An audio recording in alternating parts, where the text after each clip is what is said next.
It is Sunday, the 23rd of June, 2019. I'm in front of the Lakeshore Unitarian Universalist congregation. It looks like nobody's showing up because I think it's past 10 o'clock and there's no evidence of anyone showing up at this point in time, so it looks like they might have shut down for the summer.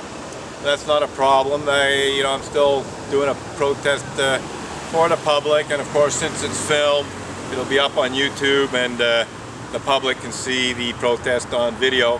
I was in a bit of a monologue, and it looks like the battery ran out, and I don't know when it ran out, but it basically, when I went to check the camera to see if it was still recording, it wasn't.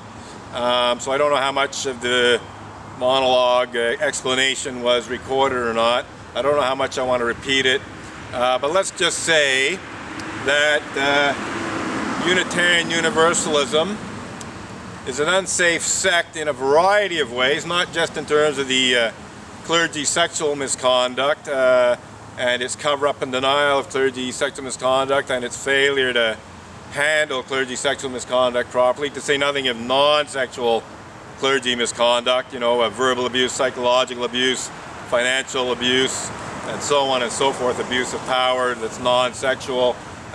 Anyway, getting back to things, I was talking about how, I was actually talking about this picket sign. There's some cars slowly pulling up, so I don't know, maybe it's the Unitarians, maybe not. But anyway, probably not.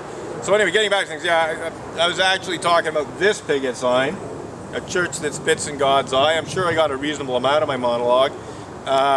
So I just want to basically repeat how, in numerous ways, Unitarian Universalists in general and Montreal Unitarians in particular, especially certain individuals and a certain subset of the membership, specifically the intolerant atheist crowd, basically, figuratively speaking, spit in God's eye by showing contempt for God or showing contempt for, basic religious principles and so on. And one of those is the 8th or 9th commandment, which prohibits, or at least suggests, that people do not bear false witness against thy neighbor. I mean, the classic line from the King James Bible is, thou shalt not bear false witness against thy neighbor. So you will not make false accusations against your neighbor. And there's a similar passage of Exodus, can't remember the exact number, but I think it might be 23:1. I think it's 23 something, but I could be wrong. But anyway, there is in Exodus another law, another pretty good law that would make a pretty good secular law even. Okay, got a car pulling up here, maybe, and maybe not. Hi. Hi there. Yeah. So I was wondering if you could explain the signs. I'm protesting against some problems with the Unitarian Universalist, the religious community.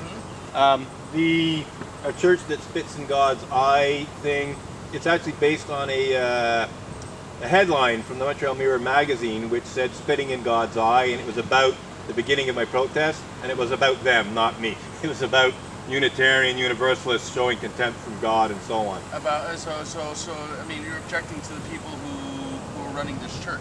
I'm objecting to their behavior, yes. And actually, my protest was originally at the Unitarian Church of Montreal downtown, but I can't protest there right now, so I brought my protest to this one. Well, I know the people who are involved in this church. I know that the Norwegian community. It's not the Norwegian one. No. This is the Unitarian. It's the Unitarian.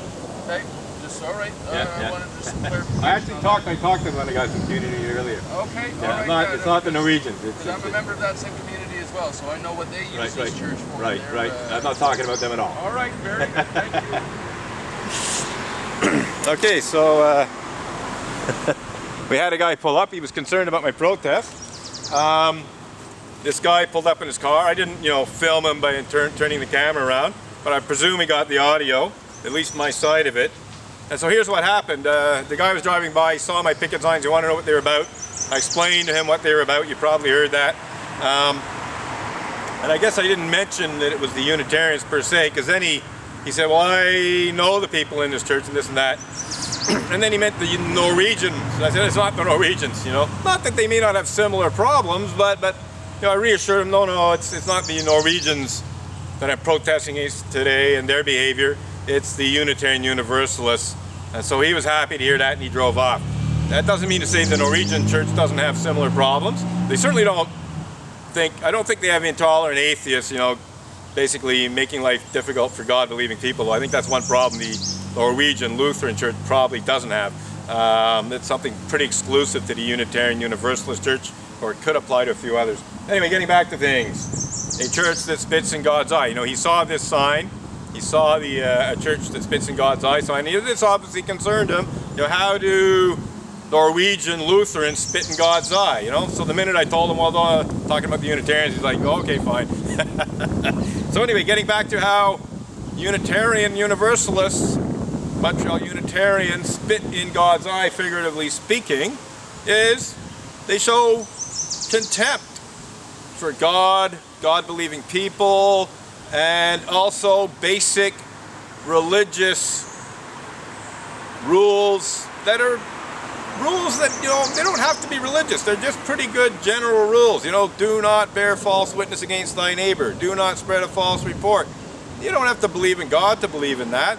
These are perfectly secular laws, you know. And then we have slander, libel. I mean, slander and libel are laws that were made. You know, slander laws, anti-slander laws, anti-libel laws were laws that were created to prevent or to punish people for spreading false reports about other people. So basically, libel law and slander law are laws that perhaps arise out of those commandments, or perhaps not. But I think we're in a Judeo-Christian society, Western society, basically based on the Judeo-Christian religion. So I would say that, you know, the slander and libel laws in Canada and Great Britain, you know, where they came out of, they probably almost certainly do hark back to that commandment which says thou shalt not bear false witness against thy neighbor, or that sub-law of Exodus which says thou shalt not spread a false report. And unfortunately, Montreal Unitarians and Unitarian Universalists, other Unitarian Universalists, have been spreading false reports about me for years. Almost, well, actually over 2 decades. More than 2 decades. It's almost a quarter century. Montreal Unitarians, some of them, were bearing false witness against me and spreading false reports about me, at least within the church, the Unitarian Church of Montreal, that is, as early as 1993. So do the math. It's 2019 now. It's 1993 going back then. Maybe bringing it into 1990, certainly by 1994. So it's actually been more than a quarter century that Unitarian Universalists have been bearing false witness against me, making false reports about me, spreading false reports about me, at least within the confines of the church, say nothing outside of it more publicly. You know, basically slandering and libeling me. My first complaint against Reverend Ray Drennan was largely about him making slanderous accusations about me. Now, they were in private, they were in a private conversation, but it was very, very clear from what he said that these were being shared with other Montreal Unitarians. In fact, he kept saying, oh, I'm just being honest. You know, I'm the only one telling you this kind of thing. You know, like, yeah, you know, basically other people are saying exactly the same things. I'm the only one telling this to your face, you know? That's essentially what he said. So what did he say? He said that my revelatory religious experience that I'm claiming was a psychotic experience, and I'm seriously mentally ill and should seek professional help. What else did he say? He said that an interreligious event that I'd organized, very successfully by the way, was a cult. And when I asked him, you know, when he said cult, I'll tell you exactly what happened. I'm explaining this interreligious event to Reverend Ray Drennan in the hope of getting him to understand better what I'm doing, so he didn't interfere with it and didn't oppose it, which he had been. When he rudely interrupts me, and he says, you mean your cult? And he was quite nasty about it. I was like, in your face, you mean your cult? So when he did that, I said, what do you mean by cult, Ray? And he came back with, I mean a manipulative and secretive religious group. So basically, he meant cult in the worst sense of the word, because it can be a broader sense. It can just be, a religious belief system. But normally, when you say cult, especially in 20th and 21st century North American society, we're talking about a dangerous cult like the Heaven's Gate or the Solar Temple or the Koresh group down there in Waco, Texas. Trying to remember the name. Anyway, you know what I'm talking about when I say cult, and when Reverend Dre Drennan says cult, it's in the most pejorative sense. Now, I don't always use the most pejorative sense, but in that context, Reverend Ray Drennan meant it in the most pejorative sense. And that was not only insulting to me personally, and also false, spreading slander and libel. It was slandering me, it was libeling me, not directly in the sense that it was a private conversation, but like I said, this was being spread around. He told me repeatedly, I'm the only one being honest with you. I'm the only one telling you this. In other words, other church people were saying the same thing. And I know that Frank Green, the president of the church, had said something very similar a year earlier. And I was later told by a congregant that Frank Green had repeatedly referred to that interreligious event as a cult in a phone conversation that she had with him. So they were using the word cult to describe an interreligious event, celebration. That's slander. That's spreading false report. That's bearing false witness. It absolutely was not a cult. Couldn't possibly be a cult. And that's insulting, as I said, not just to me, but every other participant in that event. It's insulting to the Christians and Muslims and Hindus and Native Americans, First Nations people who participated, the Baha'is, everyone who participated in that, it's insulting when you say that's a cult, especially a dangerous cult, of the Solar Temple variety. I would like to say, I specifically mentioned the Solar Temple here because the Solar Temple was in the news at that time and a year or so earlier. Basically, if you go back to 1994, the fall of 1994, when I was organizing the first celebration of Creation Day, which was centered around the date of a total solar eclipse anywhere in the world. In other words, the date for this interreligious celebration of creation was determined by when a total solar eclipse would occur somewhere in the world. And I believe it was, I can't remember the exact date off the top of my head, I think it was October 24th, 1994. There was a total solar eclipse somewhere in the world. And so that set the date for Creation Day. And because of this solar eclipse relationship to Creation Day, as I was organizing it one day in the church office with the permission of Reverend David Park, the interim minister, Frank Green, the president of the board, was in the office with me briefly, and he said sarcastically, I hope this has nothing to do with the Solar Temple. No, that was right around the time that the Solar Temple mass murder suicide was in the news. And here's Frank Green, intolerant atheist president of the board of the Unitarian Church of Montreal, insinuating a link between Creation Day and the Solar Temple cult. And as I said, then I learned later from a congregant that during a telephone conversation with her, where she had asked him what he was going to do to acknowledge Creation Day after the fact, and basically say what a good thing it was, because she thought it was. By the way, I will add that quite certain that this woman who was speaking with Frank Green was an atheist, not a God-believing person, but she was one of the atheists at the Unitarian Church of Montreal who were open-minded, who were not intolerant and bigoted, who were happy to get along with God-believing people. And so she had attended the first Creation Day, she enjoyed it, she thought it was a good thing, and so she went to the church board president and said, when are you going to acknowledge this in the newsletter, because he hadn't. And it was during that phone conversation, which she told me about, that she told me that he had repeatedly, contemptuously described Creation Day as a cult in that conversation with her. I just want to make sure this thing's still running and recording. Yes, it is. Okay. We're going to wrap this up soon.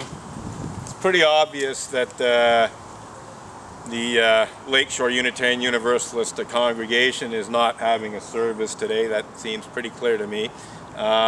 They might all miraculously show up in the next few minutes, but I doubt it. Let's see what time it is.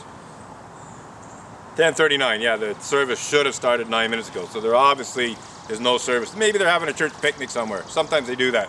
So they might not have shut down for the summer, but they're having a church picnic or something like that. They're all away from the church. In any case, let's sort of wrap this up. You know, this picket sign here, Unitarian Universalist, slander and libel suck. That's what it's all about, this kind of stuff, and it's still happening. And I haven't even got into what's happening right now. But basically, I am still being slandered and libeled by Montreal Unitarian Universalists, including Reverend Diane Roller, including Sue Montgomery, who got herself elected as the mayor of Côte-des-Neiges, Notre-Dame-de-Grâce. Sue Montgomery has been bearing false witness against me for quite some time now. She has lied to police, she has lied to Crown prosecutors, she has lied to 2 Quebec court judges. She's lied to a whole bunch of her cronies in the media, and those lies, at least the ones to the media, have been reported in the media, even at the national level. Last week, I think Friday, a week ago, Sue Montgomery was interviewed by Carol Off on As It Happened, CBC radio show broadcast nationally, and in that show she said things about me that are not true. She also said things about Unitarian Universalist clergy abuse that are not true. She literally said there's no abuse in the Unitarian Church. That's insane. Even if she meant just the Unitarian Church in Montreal locally, there's definitely abuse in the, you know, not necessarily sexual abuse, but definitely there's abuse in the Unitarian Church of Montreal. I've been physically assaulted by Montreal Unitarians. Everything I just spoke about is abuse. It's verbal abuse, it's psychological abuse, it's emotional abuse, it's abuse of power. Speaking of abuse of power, Sue Montgomery abused her power by getting